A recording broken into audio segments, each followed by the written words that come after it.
ಅದರ ಜೊತೆಗೆ ಸಚಿವರ ಪಟ್ಟಿ ವಿಚಾರವೂ ಕೂಡ. ಇನ್ನು ಸ್ವಾಮೀಜಿಗಳ ಆಶೀರ್ವಾದವನ್ನ ಪಡೆಯಲು ಡಿಕೆ ಆಗಮನ. ಪ್ರಮಾಣ ವಚನಕ್ಕೆ ಬಂದಿದ್ದಂತಹ ಶ್ರೀಗಳು ಹೋಟೆಲ್ನಲ್ಲಿ ವಾಸ್ತವ್ಯ ಹೂಡಿದರು. ವಸಂತನಗರದ ಖಾಸಗಿ ಹೋಟೆಲ್ನಲ್ಲಿರುವಂತಹ ಶ್ರೀಗಳು ಸಿಎಂ ಡಿಕೆ ಶಿವಕುಮಾರ್ಗೆ ಶಾಸಕ ಲಕ್ಷ್ಮಣ ಸವದಿ ಸಾಥ್ ಕೊಟ್ಟಿದ್ದಾರೆ.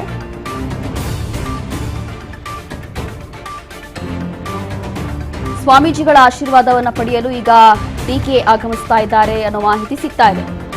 ಪ್ರಮಾಣ ವಚನ ಕಾರ್ಯಕ್ರಮಕ್ಕೂ ಕೂಡ ಬಂದಿದ್ದಂತಹ ಶ್ರೀಗಳು ಒಂದು ಖಾಸಗಿ ಹೋಟೆಲ್ನಲ್ಲಿ ವಾಸ್ತವ್ಯವನ್ನ ಹೂಡಿದ್ರು. ವಸಂತನಗರದ ಖಾಸಗಿ ಹೋಟೆಲ್ನಲ್ಲಿ ವಾಸ್ತವ್ಯ ಹೂಡಿದ್ರು. ಈಗ ಮತ್ತೊಮ್ಮೆ ಅವರ ಒಂದು ಆಶೀರ್ವಾದವನ್ನ ಪಡೆಯಲಿಕ್ಕೆ ಸಿಎಂ ಡಿಕೆ ಶಿವಕುಮಾರ್ ಹೊರಟಿದ್ದಾರೆ. ಅವ್ರ ಜೊತೆ ಲಕ್ಷ್ಮಣ ಸವದಿ ಅವರಿಗೆ ಸಾಥ್ ಕೊಡ್ತಿದ್ದಾರೆ ಅನ್ನೋ ಮಾಹಿತಿ ಕೂಡ ಸಿಗ್ತಾ ಇದೆ. ಸ್ವಾಮೀಜಿ ಅವರ ಆಶೀರ್ವಾದವನ್ನ ಪಡೆಯಲಿಕ್ಕೆ ಡಿಕೆ ಆಗಮಿಸ್ತಾ ಇದ್ದಾರೆ.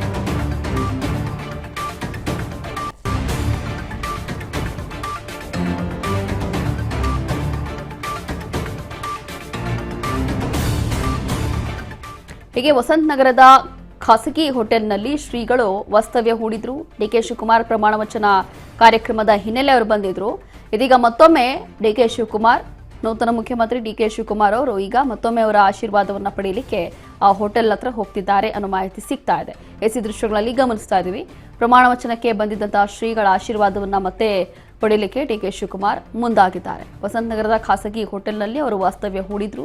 ಅದರಲ್ಲೂ ಕೂಡ ಪ್ರಮಾಣ ವಚನ ಕಾರ್ಯಕ್ರಮದಲ್ಲೂ ಕೂಡ ಬಹಳಷ್ಟು ಸ್ವಾಮೀಜಿಗಳು ಅಥವಾ ವಿಶೇಷವಾದಂತಹ ಪೂಜೆ ಪುರಸ್ಕಾರ ಇದೆಲ್ಲವೂ ಕೂಡ ಪಾಲಿಸುವಂಥದ್ದು, ಸ್ವಾಮೀಜಿಗಳೇನು ಹೇಳ್ತಾರೋ ಆ ಒಂದು ಸಲಹೆ ಕೇಳೋದು ಇದೆಲ್ಲವೂ ಕೂಡ ಮಾಡ್ತಾರೆ.